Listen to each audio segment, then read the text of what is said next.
हमारे चैनल में गरम जोशी से आपका स्वागत है।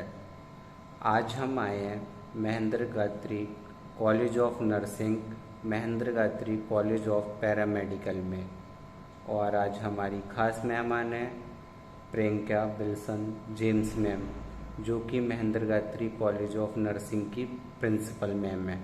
मैम, कृपया करके दर्शकों को इस कॉलेज का स्थापना वर्ष बताइए। पहले तो सभी को नमस्कार मेरी तरफ से। मेरा नाम प्रियंका विल्सन जेम्स है। मैं इस समय करंटली अभी Mahendra Gayatri college of nursing में एज अ प्रिंसिपल काम कर रही हूँ और आप सभी को अपनी तरफ से बहुत बहुत शुभकामनाएं देना चाहती हूँ और सभी के लिए कामना करती हूँ कि सभी का स्वास्थ्य अच्छा हो। हमारा कॉलेज जो है Mahendra Gayatri college of nursing, ये 2013 में शुरू हुआ था और इसमें एएनएम और जीएनएम का कोर्स 2013 और 14 में शुरू हुआ है। उसके बाद बीएससी नर्सिंग का जो कोर्स है हमारे कॉलेज में, वो वर्ष 2022 में हमने शुरू किया है और अभी हमारा बीएससी नर्सिंग का पहला बैच स्टार्ट होने के बाद अभी इस साल अब हमारा दूसरा बैच बीएससी नर्सिंग का आएगा। मैम, आपके कॉलेज में एएनएम, जीएनएम, बीएससी नर्सिंग है, तो मैम इनसे बच्चों के लिए जॉब अपॉर्चुनिटीज़ क्या क्या होती हैं और वो किस किस फील्ड में जा सकते हैं, और मैम कोर्स ड्यूरेशन भी क्या होती है, इसके बारे में थोड़ा सा बताइए। जी बिल्कुल। जैसे कि अंकित जी, आपको पता है कि मेरे कॉलेज में नर्सिंग के छात्र छात्राएं पढ़ रहे हैं। पैरामेडिकल कॉलेज भी हमारे यहाँ है, Mahendra Gayatri college of paramedical. जो नर्सिंग के छात्र छात्राएं हैं उसमें अभी हमारे पास एएनएम, जीएनएम और बीएससी नर्सिंग के कोर्स हमारे पास चल रहे हैं, जिसको मैं आपको एक एक करके समझाऊंगी तो ज़्यादा बेहतर तरीके से आपको समझ में आएगा।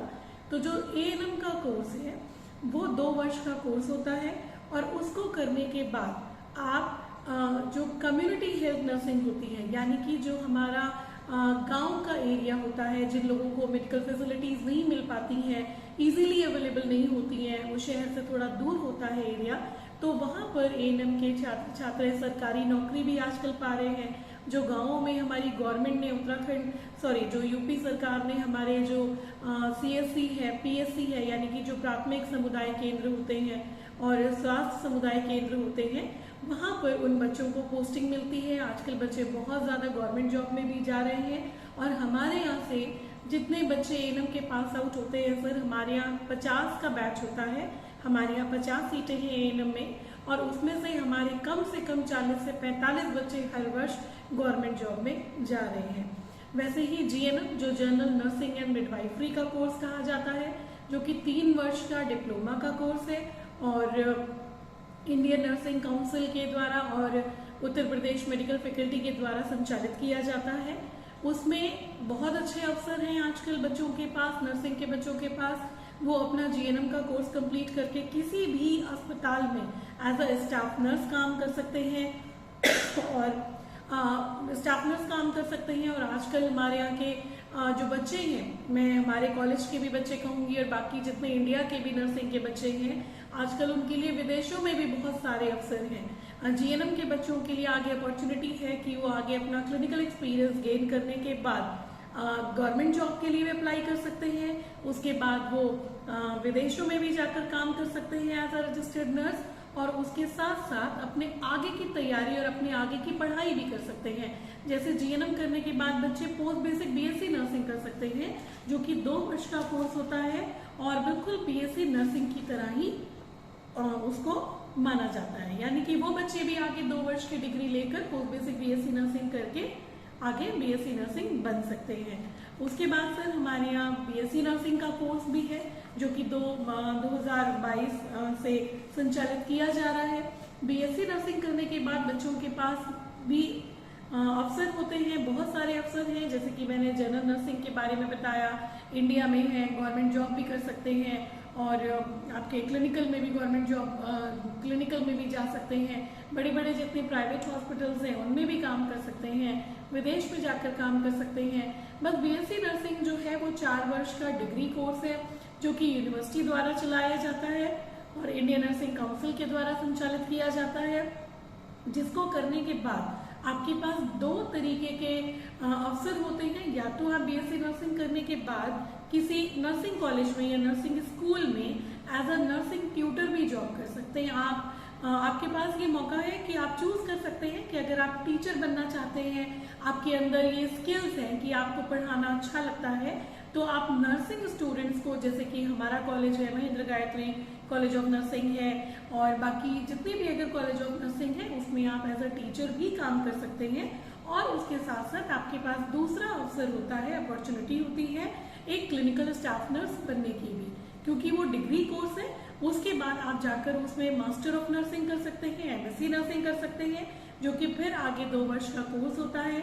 लेकिन एमएससी नर्सिंग करने के लिए आपके पास बीएससी नर्सिंग के बाद 1 साल का एक्सपीरियंस होना जरूरी है। या तो वो आप clinical as a staff nurse ले लें या फिर किसी कॉलेज में पढ़ाकर एज अ ट्यूटर आप उस एक्सपीरियंस को गेन करें। लेकिन मैं आपको ये बताना चाहूंगी सभी लोगों को कि आज के टाइम में, आज के इस एरा को आजकल नर्सिंग का गोल्डन एरा कहा जाता है, क्योंकि आजकल हमारे नर्सिंग के बच्चों के पास इतने अवसर हैं कि अगर वो चाहें तो अपने आप को बहुत अच्छी जगह स्थापित कर सकते हैं। अगर वो अच्छी तरह से अपनी ट्रेनिंग पे ध्यान देते हैं, पढ़ाई करते हैं, तो उनके लिए आजकल गवर्नमेंट के अवसर भी खुले हुए हैं जॉब के लिए, विदेश के अवसर भी खुले हुए हैं, कम्युनिटी हेल्थ नर्सिंग के लिए भी अवसर खुले हुए हैं। बहुत सारी ऐसी अपॉर्चुनिटीज हैं जिसमें बच्चे अपना बहुत अच्छा सुनहरा भविष्य बना सकते हैं। मैम, आपके यहाँ पे क्या क्या फैसिलिटीज़ हैं, इसके बारे में हमें बताइए। जी सर, हमारे Mahendra Gayatri college of nursing में नर्सिंग के बच्चों को पढ़ाने के लिए जो सुविधाएं चाहिए होती हैं हम सभी मानकों को पूरा करते हैं, जो कि हमको इंडियन नर्सिंग काउंसिल के द्वारा, यूपी स्टेट मेडिकल फैकल्टी के द्वारा, और जो हमें अटल बिहारी वाजपेयी यूनिवर्सिटी के द्वारा जो हमें गाइडलाइंस दी गई हैं, उनके अनुसार सर हमारे यहाँ सभी तरीके के जो फैसिलिटीज हैं वो हम उनको पूरी करते हैं, मानकों को पूरे करते हैं। जैसे कि हमारे पास सर इंफ्रास्ट्रक्चर बहुत ज़्यादा अच्छा है, हमारे पास वेल इक्विप्ड लैब्स हैं जिनमें काफ़ी अच्छे और महंगे, जिनमें डमीज हैं, डमीज मतलब जो मैनिक्विन्स होते हैं जिनके ऊपर हम बच्चों को ट्रेनिंग करके दिखा सकते हैं। क्लिनिकल प्रैक्टिस में हॉस्पिटल में भेजने से पहले, यानी कि पेशेंट के ऊपर क्लिनिकल प्रैक्टिस करने से पहले हम बच्चों को सर जो हमारे यहाँ लैब्स हैं उनके सब्जेक्ट्स के अकॉर्डिंग पहले हम उनको उनमें परिपक्व करते हैं ताकि वो सीख जाएं और किसी भी पेशेंट का नुकसान ना हो। तो हमारे यहाँ वेल इक्विप्ड लैब है, जैसे कि CPR dummies, birth simulators, IM और IV इंजेक्शन के डमी, जिसके वो जो भी मेन प्रोसीजर्स होते हैं नर्सिंग के, फंडामेंटल ऑफ नर्सिंग के, वो सीख सके, एडवांस नर्सिंग के सीख सके वो।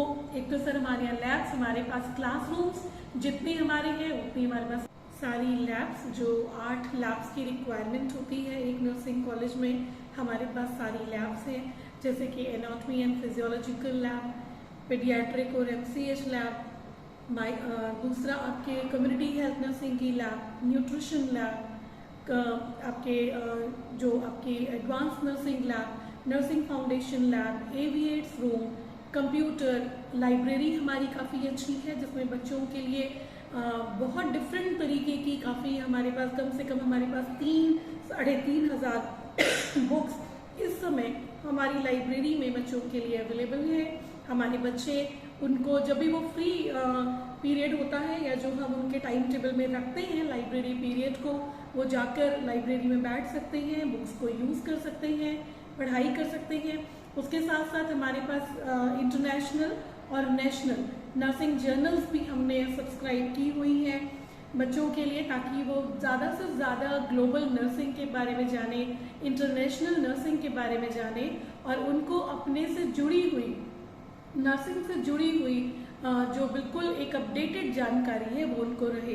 दूसरा, हमारे पास प्लेग्राउंड्स की जो रिक्वायरमेंट है वो बहुत अच्छी है। हमारे बच्चों के लिए प्लेग्राउंड्स का अच्छा अरेंजमेंट है जिसमें वो जाकर बैठ सकते हैं, अपने फ्री टाइम को थोड़ा एंजॉय कर सकते हैं, जिसमें हम उनके लिए एक्स्ट्रा करिकुलर एक्टिविटीज़ भी कराते हैं समय समय पर। उसके साथ ही साथ जो एक नर्सिंग का जो बहुत ही एक मजबूत स्तंभ होता है क्लिनिकल प्रैक्टिस, यानी कि जो नर्सिंग थ्योरेटिकल क्लासेस हैं उसके साथ साथ क्लिनिकल प्रैक्टिस का होना बहुत ज़रूरी है, वरना नर्सिंग के बच्चों के पास वो स्किल्स की कमी होती है जो उनको जाकर आगे जॉब में यूज़ करने होते हैं। तो हम ये कोशिश करते हैं पूरी बेस्ट तरीके से कि जो हमारे बच्चे हमारे पास इस समय अंडर ट्रेनिंग हैं उनको हम क्लिनिकली साउंड बना सकें। इसके लिए हम बच्चों को प्रैक्टिस के लिए भेजते हैं, बड़े हॉस्पिटल्स में भेजते हैं जैसे कि डिस्ट्रिक्ट हॉस्पिटल में, उसके बाद हमारे अपने खुद का हॉस्पिटल, हमारा पेरेंट हॉस्पिटल 151 बेडेड जो कि शहर में स्थित है, बच्चों के लिए इजीली अवेलेबल है, बिल्कुल शहर के बीच में स्थित है। हमारी बसेस की फैसिलिटीज हैं, उन बच्चों को वहां तक लेकर जाती हैं, छोड़ती हैं कॉलेज में लाकर। तो और हमारा जो पेरेंट हॉस्पिटल है उसमें हमारे मानकों के अनुसार सारे बेड्स और सारे डिपार्टमेंट्स अवेलेबल हैं जहां जहां बच्चों को अच्छे क्लिनिकल एक्सपीरियंस की जरूरत है। बहुत अच्छा क्लिनिकल एक्सपीरियंस देने की हम जो Mahendra Gayatri college of nursing है वो यही विश्वास करता है कि अगर हम अपने बच्चों को अच्छी ट्रेनिंग देंगे, अच्छा क्लिनिकली उनको साउंड बनाएंगे, थ्योरेटिकली उनको साउंड बनाएंगे तो वो आगे जाके बहुत अच्छा करेंगे। और इसका प्रमाण ये है कि हमारे यहाँ के जीएनएम के बच्चे हमारे यहाँ से पास आउट हो चुके हैं, बहुत बैचेस हमारे यहाँ से पास आउट हो चुके हैं, अब तक एएनएम के बच्चे भी पास आउट हो चुके हैं। और आप ये सामने देख सकते हैं बच्चों के फोटोग्राफ्स लगे हुए हैं। ये बच्चे जो हैं हमारे गवर्नमेंट में सिलेक्टेड हुए हैं, इसमें एएनएम जीएनएम हर तरीके के बच्चे हैं।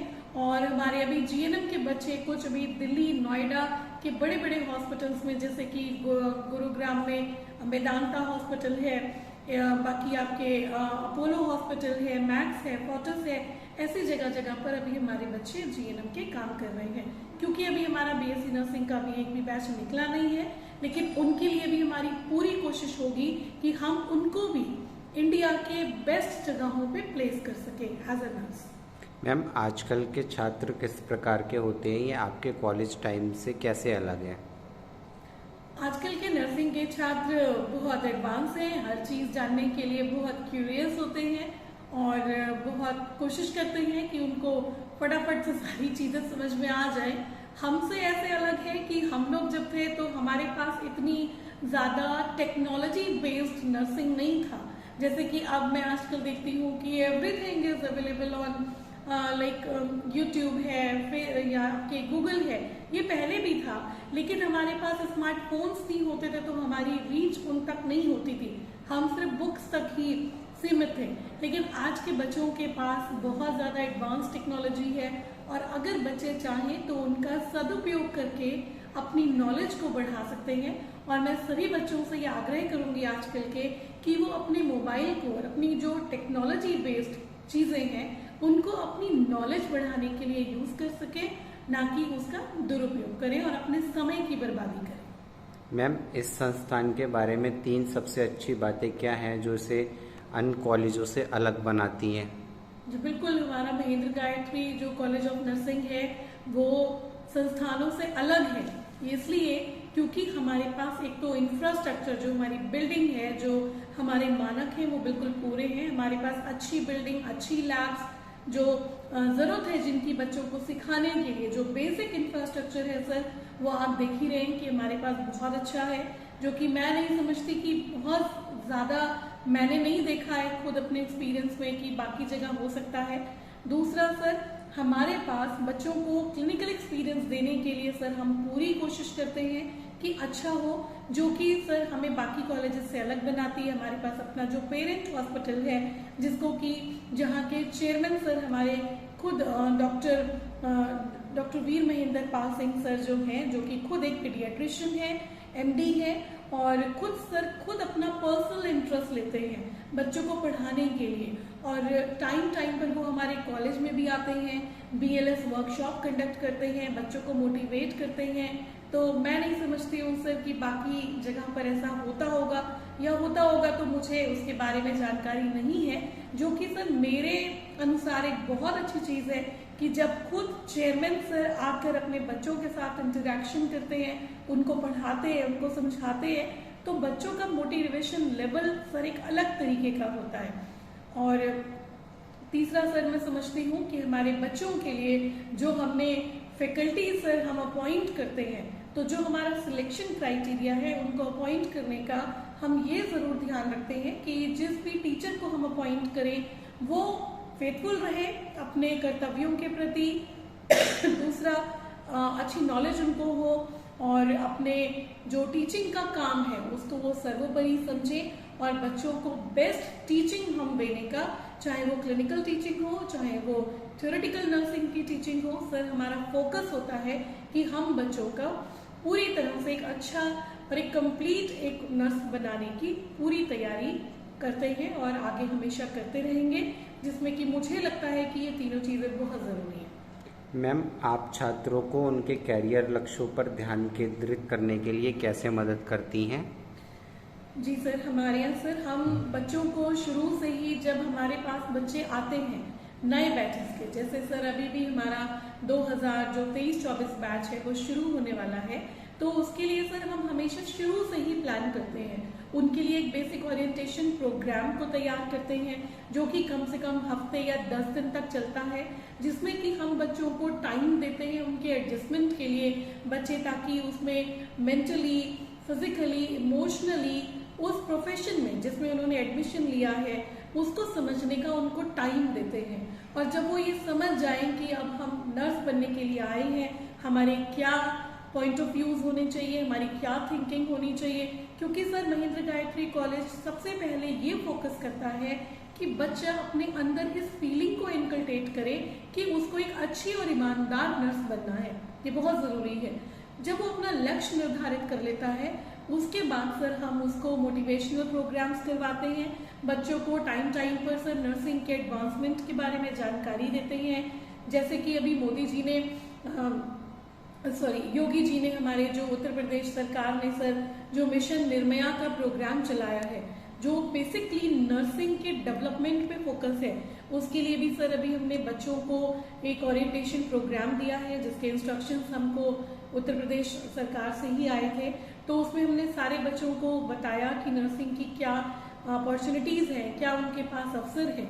और जब सर बच्चे 4th ईयर में आते हैं, या बीएससी नर्सिंग के बच्चे जब 4th ईयर में आएंगे, और जैसे हमारे बच्चे जब एएनएम के 2nd ईयर में या फाइनल ईयर में, और जीएनएम के बच्चे 3rd ईयर जिसको उनका फाइनल ईयर कहते हैं, तो उसमें सर एग्जाम्स में अपेयर होने से पहले और पूरे सर जो फाइनल ईयर उनका होता है उसमें उनके लिए बीच बीच में स्टूडेंट जो स्किल डेवलपमेंट प्रोग्राम्स हैं उनके लिए सर बीच बीच में मोटिवेशनल प्रोग्राम्स हैं वो हम कंडक्ट करते हैं, ताकि बच्चे अपना ज़्यादा से ज़्यादा ध्यान अपने फोकस पे निर्धारित कर सकें, अपना लक्ष्य, अपने फोकस उस पर अपना रख सकें। मैम, आपके शिक्षण संकाय का मुख्य शिक्षण मंत्र क्या है?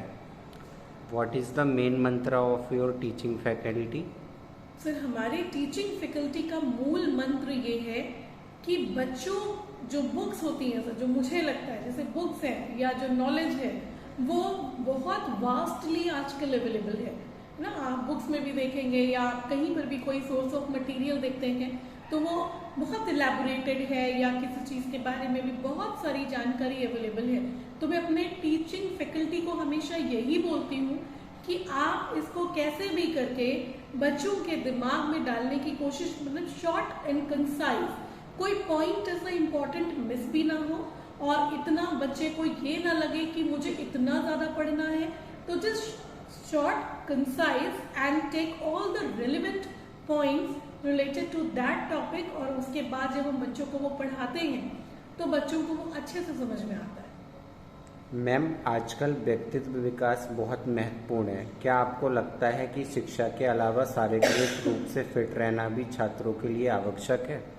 जी बिल्कुल, ये तो बहुत ज़रूरी चीज़ है कि हम अपनी पढ़ाई के साथ साथ अपने जो कंप्लीट पर्सनालिटी डेवलपमेंट है सर उस पर ध्यान दें।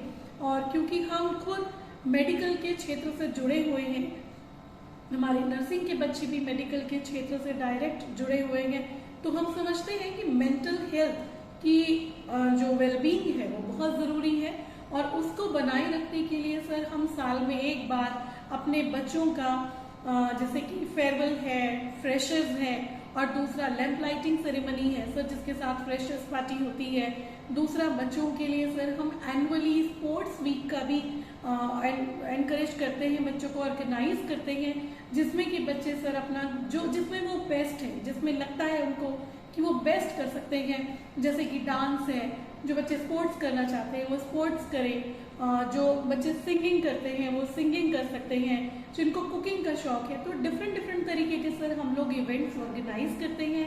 टाइमली जो आपके को करिकुलर एक्टिविटीज होती हैं, जैसे कि सर वर्ल्ड एड्स डे है, यानी और बाकी ट्यूबरकुलोसिस डे है, एंटी लेप्रेसी डे है, तो वो भी हम सर अपने बच्चों को बिल्कुल कोशिश करते हैं और पूरी तरह से इस चीज़ में विश्वास करते हैं कि बच्चों को ये सब चीज़ें कराई जाएं, जिससे कि उनका ऑल ओवर पर्सनालिटी डेवलपमेंट हो सके और उनकी मेंटल हेल्थ बहुत अच्छी रह सके, वो फ्रेश महसूस करें, ना कि पढ़ाई के बोझ के तले दब जाएं। क्योंकि अगर उनको ऐसा महसूस होगा कि सिर्फ पढ़ाई ही हो रही है, तो शायद कहीं ना कहीं जो आउटकम है वो अफेक्ट होता है। तो हम इस चीज़ का विशेष ध्यान रखते हैं कि हमारे बच्चों को बीच में ब्रेक मिले और रिफ्रेशमेंट भी मिले सर। दूसरा, जैसे कि अभी योगा डे सर अभी गया है होके, इंटरनेशनल योगा डे, और 21 जून, तो उसमें भी सर हमने अपने कॉलेज में सभी के लिए, जैसे टीचिंग फैकल्टी है, प्रिंसिपल्स है, मैनेजमेंट के हैं, बाकी बच्चों के लिए सर, सबके लिए एक कंबाइंड योगा प्रोग्राम ऑर्गेनाइज करवाया है। मैम, आप इतनी फिट हैं तो आप अपने आप को स्ट्रेस से कैसे दूर रखती हैं? सर मैं एक्चुअली इतनी फिट तो नहीं हूँ, but thank you for your compliment. मैं अपने आप को स्ट्रेस से दूर रखने के लिए मैंने अपनी जिंदगी में एक मूल मंत्र सीखा है कि जब हम सुबह अपने काम पर आते हैं, पूरी ईमानदारी के साथ आए और अपने कोई घर की टेंशन अपने काम के जगह पर ना लेकर जाए। और जब हम शाम को 4 बजे सर यहाँ से जाते हैं, तो मैं सोचती हूँ कि जो भी यहाँ की टेंशन है, जो यहाँ का काम है, वो हम यहीं छोड़कर जाते हैं। मैं अपनी बात कर रही हूँ कि मैं कोशिश करती हूँ कि मैं यहीं पर छोड़कर जाऊँ, जिससे कि मेरे घर में उसका इफेक्ट ना पड़े, या मेरे घर का टेंशन या मेरा पर्सनल टेंशन मेरे काम को अफेक्ट ना करे। मैं तो यही फॉलो करती हूँ सर अपनी लाइफ में स्ट्रेस को दूर रखने का, क्योंकि मुझे लगता है कि अगर हम सब कुछ मिक्स कर देंगे तो बहुत स्ट्रेस कॉज हो जाएगा और आप पूरी तरह से स्ट्रेस को अवॉइड नहीं कर सकते। दूसरा सर, स्ट्रेस को अवॉइड करने के लिए आप वो करें जो आपको पसंद है। बीच बीच में गाना सुनना है, गाना सुनिए, आउटिंग पे जाना है, आउटिंग जा सकते हैं, अपनी फैमिली के साथ क्वालिटी टाइम बिता सकते हैं। यही सब मैं एडवाइस करूंगी लोगों को करने के लिए। मैम, आप कोई मैसेज देना चाह रही हो न्यू स्टूडेंट को जो आने वाले हैं, या उनके पेरेंट्स को? जी बिल्कुल सर, मैं बच्चों और पेरेंट्स, ये आपने बहुत अच्छी बात कही, दोनों को ही मेरा मैसेज है कि जो भी बच्चे नर्सिंग फील्ड में आना चाहते हैं, मेरी तरफ से उनको पूरा खुली तरीके से सर इनविटेशन है कि वो नर्सिंग में आए, क्योंकि नर्सिंग बहुत इस समय एक्सपेंड हो रहा है। नर्सेस की हमारे इंडिया से लेकर अब्रॉड यानी कि विदेशों में तक सर बहुत ज़्यादा डिमांड है, अनलिमिटेड डिमांड इस समय सर हर जगह है नर्सिंग की, ताकि हमारे बच्चे जो हैं ज़्यादा से ज़्यादा जगह प्लेस्ड हो सके, उनको अच्छी जॉब मिल सके। दूसरा, जो बच्चे नए नर्सिंग में आना चाहते हैं वो इस चीज़ को पूरी तरह से जाने, पूरी तरह से समझें। जैसे अभी योगी जी ने सर एक बहुत अच्छा प्रोग्राम चलाया है, जिसको हम करियर काउंसलिंग, जो कि मिशन निर्भया के अंतर्गत ही आता है, जो कि 9, 10 और 11, 12 के बच्चों के लिए किया जा रहा है, जिसमें हमारे कॉलेज की जो टीचिंग फैकल्टी है वो जगह जगह स्कूलों में जाकर बच्चों को तैयार करते हैं। जब उनको इस उम्र में आते हैं बच्चे कि उनको डिसाइड करना होता है 11, 12 में कि उनको आगे जाके क्या करना है, तो उसमें भी बच्चों को बहुत हेल्प मिल रही है सर। अभी इस बार यूनिवर्सिटी में कम से कम 56,000 बच्चा इस बार सर बीएससी नर्सिंग के लिए अटल बिहारी वाजपेयी के कॉमन एंट्रेंस टेस्ट में बैठा है। तो पिछली बार सर यही जो नंबर था वो बच्चों का बहुत कम था, तो इसमें बहुत तिगुना चौगुना फर्क आया है करियर काउंसलिंग करने के बाद। और दूसरा सर, जो बच्चे डिसाइड कर लेते हैं जिनको नर्स बनना है वो आइए, क्योंकि नर्सिंग बहुत अच्छा प्रोफेशन है, आपको इसमें बहुत पैसा तो कमाने का अवसर मिलेगा ही, लेकिन आप जिसको अपने पेशेंट को जब ठीक होकर आपका पेशेंट मुस्कुरा कर जब वो घर वापस जाता है तो वो हमको बहुत ब्लेसिंग्स देकर जाता है सर। तो ब्लेसिंग कमाना भी एक बहुत इस जिंदगी में मुझे लगता है इम्पोर्टेंट काम है। और ईमानदारी अपने अंदर रखें, जो कि आपकी पर्सनैलिटी की मुझको लगता है बहुत एक अहम आपका एक मजबूत फैक्टर होता है। अगर आप अपने काम को लेकर ईमानदार हैं तो आप हर जगह शाइन करेंगे और आपका फ्यूचर, आपका करियर ब्राइट होगा। पेरेंट्स को सर मैं यही कहना चाहती हूँ, बच्चों के माँ बाप को, कि जिसमें उनका इंटरेस्ट हो वो चीज़ अपने बच्चों को करने दें, लेकिन उनको गाइड करें, उनको हर चीज़ की एडवांटेज और डिसएडवांटेजेस बताएं और अच्छा करियर चूज करने में उनकी मदद करें, बच्चों का साथ दें और बच्चों के साथ खुद भी जो वो बच्चे प्रोफेशन चूज करना चाहते हैं उसके बारे में खुद भी जानकारी लें। तभी आप बच्चों को बता पाएंगे कि बेटा आपका ये जो डिसीजन है ये सही होगा या गलत होगा। मेरे पेरेंट्स के साथ यही अनुरोध है। मैम, आप हमारे चैनल को कोई मैसेज देना चाह रही हो बरेली एजुकेशन न्यूज़ को? जी सर, आपके चैनल को, मैं बरेली एजुकेशन न्यूज़ को मैं बहुत बहुत धन्यवाद देना चाहूँगी कि आज उन्होंने ये अवसर दिया कि हम अपने Mahendra Gayatri college of nursing के बारे में, जो कि बरेली से दिल्ली रोड पर जो फतेहगंज है उससे वेस्ट में ग्राम चिटौली में स्थित है, और यहाँ पर नर्सिंग कॉलेज का जो कोर्स होता है उसके बारे में आपने मुझको बताने का अवसर दिया। इसके लिए मैं आपकी बहुत बहुत आभारी हूँ और मेरी आपके लिए बहुत बहुत शुभकामनाएं हैं कि आगे आपका जो चैनल है वो बहुत तरक्की करे और बहुत लोग उसके बारे में जानें, क्योंकि आपका जो चैनल है वो बहुत अच्छी तरह से काम कर रहा है, अपने कम्युनिटी को, हमारे लोगों को जागरूक कर रहा है, उनको पता चल सके कि नर्सिंग के बारे में, पैरामेडिकल के बारे में, या जो जहाँ जहाँ बच्चों के लिए ऑप्शन हो सकते हैं। क्योंकि सर मुझे नहीं लगता कि बहुत लोगों को पता रहता है, बच्चे कभी कभी अवेयर नहीं होते हैं कि हम क्या करें क्या नहीं करें, कौन से कॉलेज में जाएं, कौन से कॉलेज में नहीं जाएं। तो इन सब चीज़ों को आप बच्चों को उनके लिए जागरूक कर रहे हैं, ये बहुत अच्छा काम है। बहुत बहुत धन्यवाद ma'am, Bareilly education news wishes you all the best and your institution. Ma'am, Bareilly education news को कवर करने के लिए धन्यवाद।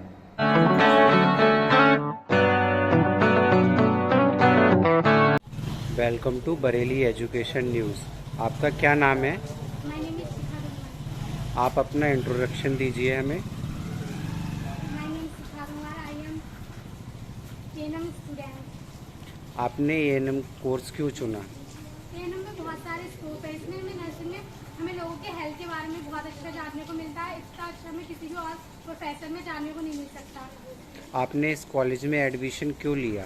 यहाँ के फैकल्टी मेंबर्स बहुत सपोर्टिव है, यहाँ पे डिसिप्लिन बहुत है और यहाँ पे एजुकेशन लेवल बहुत अच्छा है। आप कुछ मैसेज देना चाह रही हो उन स्टूडेंट को जो इस बार एडमिशन लेंगे, उन्हें इस कॉलेज में एडमिशन क्यों लेना चाहिए? यहाँ पे फैकल्टी मेंबर बहुत अच्छे हो, एजुकेशन जो है यहाँ पे बहुत अच्छे से एजुकेशन यहाँ पे प्रोवाइड कराया जाता है हर स्टूडेंट को, और हर स्टूडेंट की बात को सुना भी जाता है। अगर आप इस लाइन में नहीं आती तो आप किस फील्ड में जाना पसंद करती? वैसे तो मुझे ये फील्ड बहुत अच्छा लगता है, लेकिन अगर मैं इस फील्ड में नहीं आती तो मैं किसी लाइन में। ठीक है, बरेली एजुकेशन न्यूज़ को कवर करने के लिए धन्यवाद।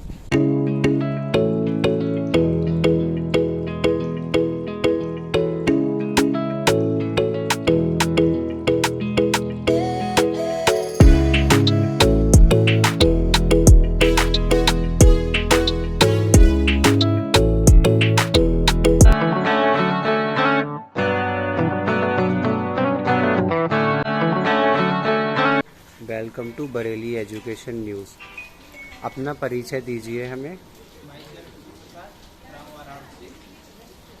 आपने ये कैरियर क्यों चुना? बीएससी नर्सिंग में बहुत ज़्यादा स्कोप है। ऐसे हम टीचर भी बन सकते हैं, ऐसे क्लिनिकल लाइन में भी जा सकते हैं, बहुत स्कोप है। ऐसे सीएसओ की भी तैयारी कर सकते हैं। आप कोई मैसेज देना चाह रहे हो उन स्टूडेंट को जो इस बार एडमिशन लेंगे, उन्हें इस कॉलेज में क्यों एडमिशन लेना चाहिए? मैं बता रहा हूँ कि ये कॉलेज में फर्स्ट ईयर बीएससी नर्सिंग की बैच स्टार्ट हुई है और यहाँ से टीचर भी अच्छे हैं और कॉलेज में पढ़ाई भी अच्छी होती है। आपको इस कॉलेज के बारे में क्या चीज़ पसंद है? इस कॉलेज के बारे में हमें पढ़ाई भी अच्छी लगती है और यहाँ की डिसिप्लिन अच्छी है। ठीक है, बरेली एजुकेशन न्यूज़ को कवर करने के लिए धन्यवाद।